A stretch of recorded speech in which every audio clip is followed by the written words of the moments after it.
हमने प्रकाश का परावर्तन यानी रिफ्लेक्शन ऑफ लाइट पढ़ा, जिसमें समतल दर्पण हमेशा वस्तु के बराबर ही प्रतिबिंब बनाता है।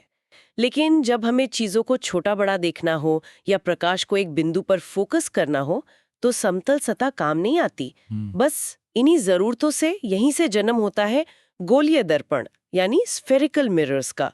तो आइए अब हम देखेंगे गोलीय दर्पणों द्वारा प्रतिबिंब बनना यानी image formation by spherical mirrors and रे डायग्राम्स। हाँ, तो देखिए स्फेरिकल मिरर्स यानी गोलीय दर्पण। हाँ, अब ये शब्द सुनते ही ना दिमाग में लगता है कि पता नहीं कौन सा बहुत बड़ा लैब का इक्विपमेंट होगा। हाँ, मतलब नाम से तो ऐसे ही लगता है ना, कुछ कॉम्प्लिकेटेड सा। बिल्कुल।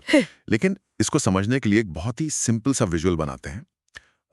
कल्पना करते हैं कि कांच का एक बहुत बड़ा, पूरी तरह से गोल और अंदर से खोखला बुलबुला है, एकदम। एक विशाल कांच की गेंद जैसा। अच्छा ठीक है, एक बड़ी सी गेंद। और अगर उस कांच की गेंद का एक छोटा सा टुकड़ा हम काट लें तो वो कैसा दिखेगा? वो एक कटोरी की तरह दिखेगा, है ना? एकदम सही। हम्म। बस उसी कटोरी नुमा कांच के टुकड़े को जब हम एक तरफ से पॉलिश कर देते हैं तो उसकी दूसरी सतह लाइट को मोड़ने लगती है। यही हमारे गोलीय दर्पण का एकदम बेसिक आधार है। अरे, इसको अपने आसपास देखने का सबसे बेहतरीन और आसान एग्जाम्पल तो हमारे किचन में ही रखा है। एक चमकता हुआ स्टील का चम्मच। हाँ, चम्मच से बढ़िया एग्जाम्पल क्या ही हो सकता है ना? है। अगर हम चम्मच के उस हिस्से को देखें जिससे हम सूप पीते हैं, जो अंदर की तरफ थोड़ा धंसा हुआ होता है, तो वो एक अवतल दर्पण यानी कॉनकेव मिरर की तरह बर्ताव करता है। बिल्कुल। और अगर उसी चम्मच को हम पलट दें तो जो बाहर की ओर उभरा हुआ पेट वाला हिस्सा है वो उत्तल दर्पण यानी कॉन्वेक्स मिरर बन जाता है। और इसको याद रखने का ना मेरे पास एक बहुत ही मजेदार तरीका है। अच्छा, बताइए जरा। देखिए, कॉनकेव यानी केव। केव मतलब गुफा। जैसे गुफा अंदर की तरफ बहुत गहरी होती है हाँ हाँ। और हर चीज को अपने अंदर संभाल लेती है, वैसे ही कॉनकेव मिरर यानी अवतल दर्पण अंदर की ओर धंसा होता है और सारी लाइट को अंदर एक जगह बटोर लेता है। तो कारण क्या हुआ? गुफा जैसा आकार होना और इसका असर लाइट का एक जगह इकट्ठा होना। कॉनकेव यानी केव। क्या बात है, बहुत बढ़िया लिंक बनाया। अब जब हमने इस गुफा और उभरे हुए आकार को दिमाग में बिठा लिया है तो चलिए अब हम इसके अहम हिस्सों को समझते हैं ताकि आगे की जो कहानी है वो बिल्कुल साफ रहे। हाँ, क्योंकि आगे एक टर्मिनोलॉजी आएगी। बिल्कुल। जब हम लाइट के इस खेल को कागज पर उतारते हैं तो कुछ खास टेक्निकल टर्म्स हैं जो आते हैं। सबसे पहला निशान है पोल। पोल यानी ध्रुव। अब ये पोल क्या है? ये दर्पण के परावर्तक पृष्ठ रिफ्लेक्टिंग सरफेस का बिल्कुल सेंटर पॉइंट होता है। अच्छा, मतलब अगर इसको एक डार्ट बोर्ड की तरह सोचें, तो पोल यानी ध्रुव उस बोर्ड का बिल्कुल बीच वाला लाल बिंदु है। हाँ, वो बुल्सआई, जहां पर किरण सबसे सीधे टकराएगी। एकदम वही। ये एक बहुत सटीक विजुअल है। अब अगले अहम हिस्से की तरफ बढ़ते हैं। Centre of curvature. Centre of curvature यानी वक्रता केंद्र सी। सेंटर ऑफ कर्वेचर यानी वक्रता केंद्र। हाँ, अभी हमने जिस काल्पनिक कांच की विशाल गेंद की बात की थी, उस पूरी गेंद का भी तो कोई ना कोई सेंटर होगा ना। उसी बड़े गोले के सेंटर को इस छोटे से दर्पण का सेंटर ऑफ कर्वेचर यानी वक्रता केंद्र कहा जाता है। एक मिनट, मतलब सेंटर ऑफ कर्वेचर दर्पण के ऊपर नहीं बल्कि उसके बाहर हवा में होता है। यहीं पर तो फिजिक्स की खूबसूरती छिपी है। सही पकड़ा आपने। वो बिंदु दर्पण की बॉडी का हिस्सा नहीं है। अवतल दर्पण यानी कॉनकेव मिरर के केस में क्योंकि वो अंदर की तरफ मुड़ा है तो उसका ये केंद्र दर्पण के ठीक सामने हवा में होता है। और उत्तल दर्पण यानी कॉन्वेक्स मिरर के केस में? क्योंकि वो बाहर की ओर उभरा है तो उसका वो काल्पनिक गोला पीछे की तरफ पूरा होगा, इसलिए उसका सेंटर हमेशा दर्पण के पीछे यानी दीवार के अंदर होता है। अच्छा, समझ गई। इसके बाद आती है इनके बीच की दूरी, radius of curvature. Radius of curvature यानी वक्रता त्रिज्या आर। ये पोल और उस हवा में लटकते हुए सेंटर के बीच की एकदम सीधी दूरी है। रेडियस ऑफ कर्वेचर यानी वक्रता त्रिज्या आर, ठीक है। और एंड में एक imaginary line, principal axis. Principal axis यानी मुख्य अक्ष। ये वो बिल्कुल सीधी लाइन है जो पोल और सेंटर दोनों को क्रॉस करते हुए अनंत तक गुजर जाती है। प्रिंसिपल एक्सिस यानी मुख्य अक्ष पर ही हमारा पूरा खेल चलेगा। ठीक है, अब तक हमने दर्पण के पार्ट्स को तो समझ लिया, इनके बीच की दूरियों का माप दिमाग में बन गया है, लेकिन अब सवाल उठता है कि ये दर्पण लाइट के साथ करता क्या है? इसको एक बहुत ही पावर वाले प्रैक्टिकल से समझते हैं। मान लीजिए कि एक बड़े से अवतल दर्पण को सीधे दोपहर के सूरज की तरफ फेस करके रखा गया है। धूप में। हाँ, अब सूरज तो हमसे करोड़ों किलोमीटर दूर है। वहां से जो लाइट की किरणें आ रही हैं वो प्रिंसिपल एक्सिस के बिल्कुल पैरेलल आती हैं, समानांतर। और जब ये लाखों पैरेलल किरणें दर्पण की मुड़ी हुई सतह से टकराती हैं तो दर्पण उन्हें रिफ्लेक्ट करके मोड़कर एक ही बिंदु पर ढकेल देता है। ओह, सारी किरणें एक ही जगह इकट्ठा हो जाती हैं। एकदम। और उस एक छोटे से बिंदु पर इतनी एनर्जी इकट्ठा हो जाती है, इतनी भयंकर गर्मी पैदा होती है कि अगर वहां एक सूखा कागज रखा हो तो वो तुरंत सुलगने लगता है। अरे वाह!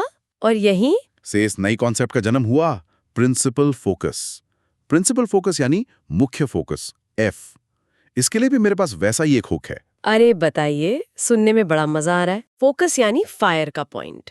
जैसे सनलाइट को एक जगह फोकस करके कागज में फायर लगाते हैं, ठीक वैसे ही अवतल दर्पण सारी पैरेलल किरणों को जिस पॉइंट पर मिलाता है वो फोकस यानी एफ है। लाइट का एक पॉइंट पर मिलना हुआ कॉज और कागज का जलना हुआ इफेक्ट। फोकस यानी फायर। बहुत बढ़िया। लेकिन यही परीक्षा में यही सबसे बड़ी कंफ्यूजन जन्म लेती है। इसको ध्यान से समझना जरूरी है। ऐसी क्या कंफ्यूजन? अक्सर स्टूडेंट्स को लगता है कि फोकस और सेंटर एक ही जगह पर हैं, या फिर फोकस प्रिंसिपल एक्सिस पर अपनी मर्जी से कहीं भी हो सकता है। लेकिन नहीं। अच्छा, तो उसकी कोई फिक्स जगह होती है? एकदम मैथमेटिकल फिक्स जगह। फोकस एफ हमेशा पोल पी और सेंटर सी के बिल्कुल बीचों बीच होता है, एकदम सेंटर में।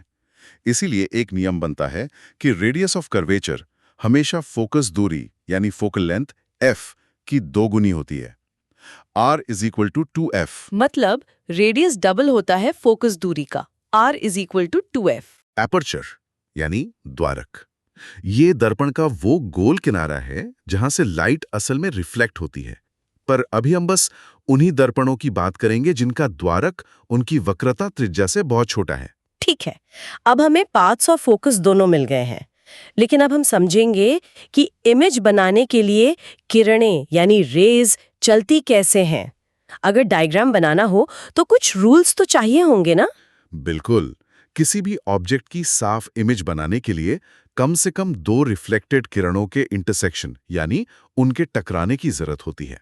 अब इन रेज के रास्तों का पता लगाने के 4 बहुत ही आसान और लॉजिकल नियम हैं। तो पहला नियम क्या है?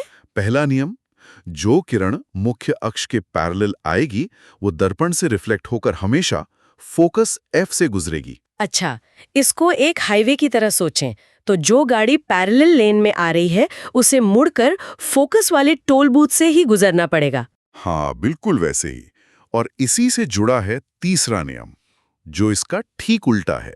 उल्टा? हाँ, जो किरण सीधा फोकस वाले टोल बूथ से आएगी वो रिफ्लेक्ट होने के बाद पैरेलल लेन में चली जाएगी, टू वे स्ट्रीट की तरह। ओ, मतलब पैरेलल आई तो फोकस से जाएगी और फोकस से आई तो पैरेलल जाएगी। ये तो बहुत लॉजिकल है। पर दूसरा नियम क्या था? दूसरा नियम बड़ा इंटरेस्टिंग है। जो किरण सेंटर ऑफ कर्वेचर से आएगी वो दर्पण से टकराकर बिना मुड़े उसी रास्ते पर वापस लौट जाएगी। उसी रास्ते वापस? जैसे टेनिस बॉल को दीवार पर सीधा मारो तो बॉल सीधे हाथ में वापस उछल के आती है। एकदम, क्योंकि सेंटर से आने वाली लाइन सरफेस पर 90 डिग्री का एंगल बनाती है, तो लाइट चुपचाप उसी रास्ते लौट आती है। और अब आखिरी चौथा नियम? ये सबसे सिंपल है। वो क्या है? जो किरण सीधा पोल पर तिरछी टकराएगी यानी एक एंगल पर, वो उतनी ही एंगल से दूसरी तरफ वापस मुड़ जाएगी। Angle I is equal to angle R।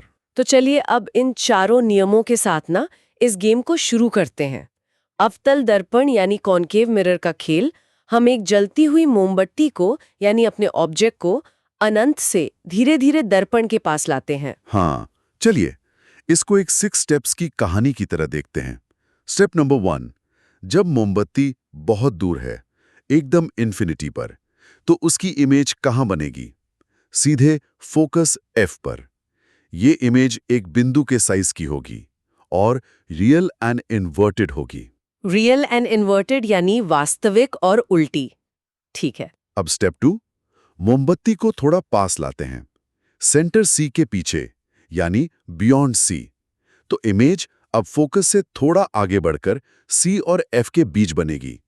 ये अभी भी छोटी होगी और रियल एंड इन्वर्टेड ही होगी। अरे, एक पैटर्न दिख रहा है। जैसे जैसे ऑब्जेक्ट एक कदम दर्पण के पास आ रहा है, इमेज दर्पण से एक कदम दूर भाग रही है। सही पकड़ा। अब मोमबत्ती को बिल्कुल सेंटर सी पर रख देते हैं। ये बैलेंस पॉइंट है। ऑब्जेक्ट भी सी पर और इमेज भी सी पर ही बनेगी। साइज भी एकदम बराबर होगा और रियल एंड इन्वर्टेड ही होगी। मतलब सी वो जगह है जहां ऑब्जेक्ट और इमेज हाथ मिलाते हैं। तो चौथे स्टेप में क्या होगा अगर हम उसको और आगे खिसकाएं, सी और एफ के बीच? तो पैटर्न के हिसाब से इमेज को और पीछे भागना चाहिए। और वो भागती भी है। इमेज अब सी से परे बनती है और अब इसका साइज बढ़ने लगता है, यानी एनलार्ज्ड हो जाती है। पर नेचर वही है, रियल एंड इन्वर्टेड। ठीक है, अब पांचवा स्टेप भी बता दीजिए। स्टेप 5, मोमबत्ती को बिल्कुल फोकस एफ पर रख दिया। अब इमेज भागकर इन्फिनिटी पर चली जाएगी। ये इमेज बहुत विशाल होगी पर अभी भी रियल एंड इन्वर्टेड ही रहेगी। लेकिन रुकिए, यहीं गलती होती है। सिक्स्थ पोजीशन का जादू। अगर हम पैटर्न को देखें तो पांचवें स्टेप में इमेज इन्फिनिटी तक पहुंच चुकी है। तो अब सिक्स्थ पोजीशन में अगर हम मोमबत्ती को फोकस और पोल के बीच रख दें, दर्पण से एकदम चिपक कर, तो इमेज इन्फिनिटी के आगे कहाँ जाएगी? वहां तो कुछ होता ही नहीं। बिल्कुल। और इसी विरोधाभास से जन्म लेता है अवतल दर्पण का सबसे बड़ा ट्विस्ट। जब ऑब्जेक्ट को फोकस एफ और पोल पी के बीच रखते हैं तो किरणें आगे मिलने के बजाय फैलने लगती हैं, डाइवर्ज होती हैं। वो आगे कभी नहीं मिलेंगी। तो हमारा दिमाग क्या करता है? वो उन फैलती हुई किरणों को दर्पण के पीछे अंधेरे में एक सीधी लाइन में खींचने लगता है। मतलब इमेज दर्पण के पीछे चली जाती है और वहां वो वर्चुअल एंड इरेक्ट यानी आभासी तथा सीधा हो जाता है। एकदम सही कहा। ये एक बड़ा बदलाव है। अवतल दर्पण के इस पूरे खेल में सिर्फ इसी एक सिक्स्थ केस में ऐसा होता है। हाँ, और एग्जाम के लिए तो ये केस सुपर इंपॉर्टेंट है। जब एफ और पी के बीच हो तो इमेज वर्चुअल एंड इरेक्ट यानी आभासी तथा सीधा बनती है। एक और बार क्लियर कर दूं दोस्तों, इस केस में इमेज हमेशा वर्चुअल एंड इरेक्ट यानी आभासी तथा सीधा बनती है और साइज में बहुत बड़ी होती है। सही। अब सवाल उठता है कि इसका रियल लाइफ में उपयोग क्या है? वही मैं सोच रही थी, हम इसे रोज कहाँ देखते हैं? अरे टॉर्च या गाड़ियों के हेडलाइट को ले लीजिए। वहां बल्ब को हम अवतल दर्पण के बिल्कुल फोकस पर रखते हैं, यानी आपका स्टेप 5, जिससे किरणें टकराकर पैरेलल पावरफुल बीम बन जाती हैं और दूर तक रोशनी देती हैं। ओह, और वो जो सिक्स्थ पोजीशन का जादू था, वो कहाँ यूज होता है? वो डेंटिस्ट लोग यूज करते हैं, या फिर शेविंग मिरर में। डेंटिस्ट दर्पण को दांतों के बहुत करीब ले जाते हैं, मतलब एफ और पी के बीच, ताकि उन्हें अंदर का एक वर्चुअल, इरेक्ट और एनलार्ज्ड यानी आभासी, सीधा और बहुत बड़ा इमेज दिखे। वाओ, अब तक हमने अवतल दर्पण यानी इस जादुई यात्रा को समझा, जहां इमेज कभी छोटी, कभी बड़ी, कभी उल्टी तो कभी सीधी हो रही थी। लेकिन अभी हम बात करेंगे उत्तल दर्पण की। उत्तल दर्पण यानी कॉन्वेक्स मिरर, जो चम्मच के बाहर की तरफ उभरा हुआ हिस्सा था। मुझे लगता है इसकी कहानी अवतल दर्पण जैसी भूल भुलैया वाली नहीं है। हाँ, ये बहुत ही सुलझा हुआ दर्पण है। इसमें 6 के स्नाद रखने का कोई झंझट ही नहीं है। क्योंकि ये बाहर की ओर उभरा है, इसका फोकस और सेंटर दोनों दर्पण के पीछे बंद होते हैं। इसलिए इसमें ऑब्जेक्ट को कहीं भी रखो, ये लाइट को फैला देता है। और क्योंकि किरणें फैल जाती हैं, हमारा दिमाग फिर से उन्हें पीछे की तरफ खींचता है।